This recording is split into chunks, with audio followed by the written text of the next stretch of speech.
Hello, troopers, and welcome back to G.A.R. Productions. Today, I'm going to be ranking again, this is kind of personal opinion. This is based off more of value, not necessarily the quality of the sets. I think if you can take price points out, I think these sets are all fantastic. And what we're going to be doing today is actually ranking in my opinion, the three battle packs from this year, from the worst value, I think, to the best value, because I think they're actually really, really good sets. We have the Rebels versus Stormtroopers battle pack.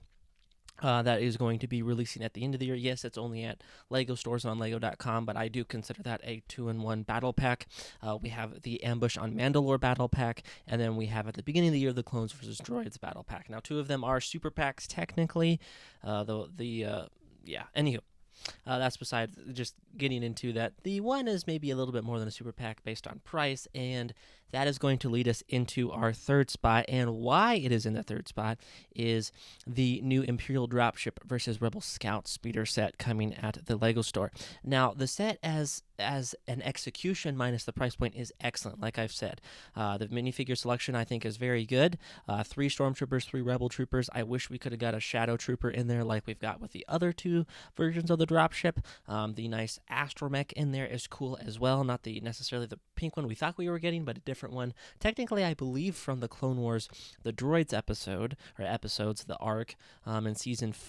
Oh goodness, now I'm forgetting. I think it's season 5, but don't quote me. I believe it's season 5.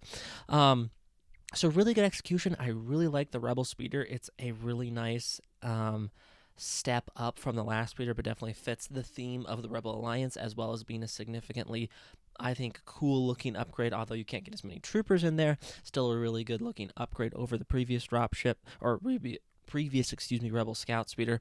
However, why this is in the last spot for this year is the price point. We have $45 for 2 battle packs that only have 3 figures. I would have been okay at 45. I mean, the astromech, you could make an excuse that it could be $5. So if they had their 4 Rebel Troopers, 3 Stormtroopers, and a Shadow Trooper, I would have been okay. This would actually maybe have even helped push it to the number 2 spot, honestly, or even the number 1 spot if it had its proper minifigure count. But it doesn't, and that kind of concerns me too going forward. Is Lego going to start trying to do even bigger super packs? Like, could we get like an Endor super pack, but it's going to be $45 and only come with 6 figures instead of the 8 figures that technically we should get?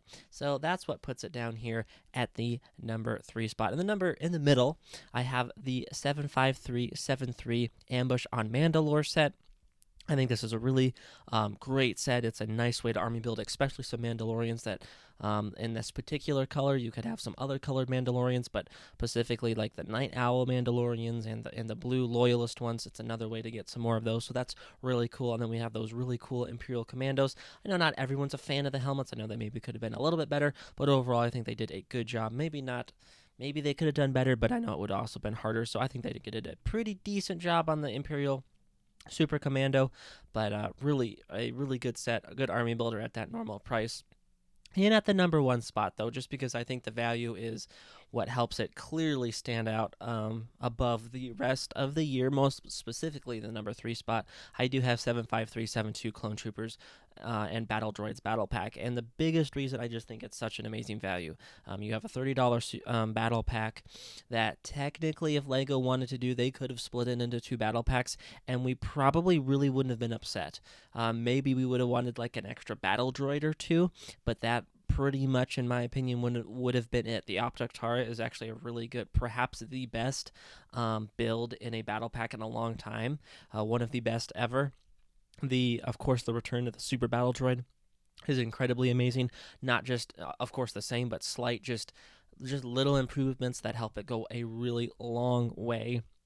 And also we have the long-awaited return of the Phase 2 Right Trooper. Yes, unfortunately, he does have helmet holes, although for some reason I do think they're less noticeable on the Phase 2 White Troopers than the Phase 2 Shock Troopers. I don't know why. They seem to be more noticeable on other clones.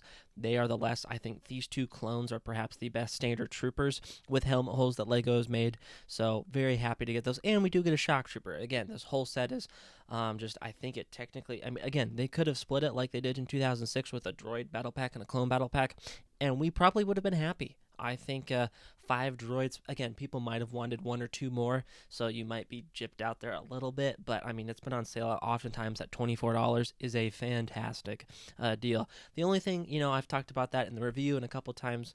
The only thing I wish was maybe they could have just done 2 white troopers and a 327 Star Corps like they originally did, mostly because I also want them to make a return. However, I am not too upset with them doing 3 white troopers because it is a nice way to help build that army back up, because it has been a decade since we had gotten the phase 2 white trooper, excuse me. So that is going to do it for today, guys. That is my personal ranking. Let me know if you guys agree down below with that ranking of this year's battle packs. Some really good ones, honestly, some really good sets in of themselves, but that number 3 one just hurts itself so much because of the price point that LEGO decided to do. And honestly, yeah, you have the first battle pack of the year that I think is an amazing value. Definitely they could sell it for 35 or 40, and it still wouldn't have been a terrible deal.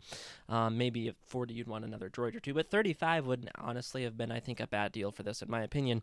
And then you have the number 3 battle pack that is a bit of a ripoff, missing 2 figures and missing $5 to $10 worth of value there. So thank you guys for watching. I hope you guys have enjoyed. Again, let me know if you guys agree with my list. If you've made it this far and haven't already, please consider subscribing to the channel, helping us grow. We're nearing the 1-year mark, so that'll be very exciting. Looking forward to that. And again, I apologize. I know we got the giveaway running. It was supposed to be done by the end of July. It's not going to be the end of July. I did say that in Q&A. Hopefully I'll be getting that done in the next week or 2, and I'll let you guys know the winner. Thank you guys for watching, and I'll catch you guys next time.